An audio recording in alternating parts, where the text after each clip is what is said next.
what? She was probably killed by some magical. But that's hardly breaking news. More importantly, it's not my damned responsibility unless it's part of some terrorist plot. Officially, I'm CIA, and this is U.S. soil. I'm not a homicide detective. So I don't understand why Tim insisted you make me race out here. Even if it were my responsibility, it's not like I have some brilliant insight the local cops could use to crack the case. Oh, I'm sorry. It's my fault, Ronnie sighed. I get why you're confused now. He frowned, more bewildered than before. Your fault? Yeah, I double-checked some stuff while you were on the way, and everything makes more sense now, although I didn't know this earlier.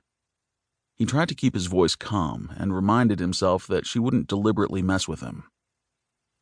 Care to explain? Because I don't follow you at all. She exhaled a long, slow breath. Okay, this is where it gets weird. The police had already identified the victim, so they went to her house to talk to her family, and she opened the door. His frown became a scowl. She? She who? Who opened the door? The woman, or at least a woman who looked like her. She's got a twin? For real? He laughed. It'll make for an interesting movie later, I guess. I still don't see why this should involve me. Well, you see, the local police chalked it up to her being a twin until some alleged FBI agents showed up. The word FBI was pronounced in a tone of obvious discomfort. Alleged? Daniel glanced over his shoulder at the significant number of field agents on site. He'd avoided them for the most part, even though he had a story ready about the involvement of a different branch if he needed it. I'm checking on that part. I don't really trust anyone, especially since... Ronnie's words trailed off and were replaced by the sound of typing. She never liked to talk about getting burned by the company. He ran his hand through his hair and tried to keep the growing frustration out of his voice.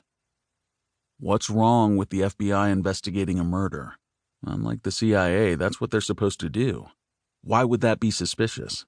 The local police must have flagged it as possibly magical, so the FBI decided to hoof it over here to save the day. Well, you're close. Locals did a special priority DNA test, and it came back 2 hours later. A local cop freaked and called the FBI. They heard his story and immediately told him to take her into custody for questioning. They made it clear that they would take point on the case. So the twin killed her twin? He asked snidely. Sounds like the stuff Greek tragedies are made of. It's sad, but not unprecedented. Even if she did kill her with magic or an artifact. This definitely sounds like something the feds and locals should handle. Ronnie remained silent for several seconds before she asked tentatively, Do you mean that someone killing their identical twin with magical weapons is something you've run into before? Daniel chuckled. Okay, I haven't encountered that per se, but there was a case once of a mother who impersonated her daughter using an artifact. He could hear her typing again, followed by the sound of one of her toys rolling across the desktop. What has you rattled? The agents who came for the woman weren't FBI, Daniel. They were CIA. Way to bury the lead. He frowned and glanced at the agents again, searching for familiar faces. Wait, if they were CIA, why were they investigating some random homicide to begin with? And why did they need me to show my face? I had to go around a pretty dense firewall earlier, and the information isn't accessible to me anymore. Tim wants you there to check out the first responders, but be careful. They might be Fortis agents. The CIA agents took her to a black site after the test results came back. The thing is, she's not only a twin, but she's also a perfect genetic twin. So what? She's identical, right? Daniel risked a quick look over his shoulder again.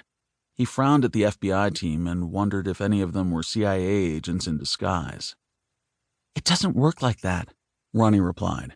Even identical twins have small differences in their DNA that can be detected these days.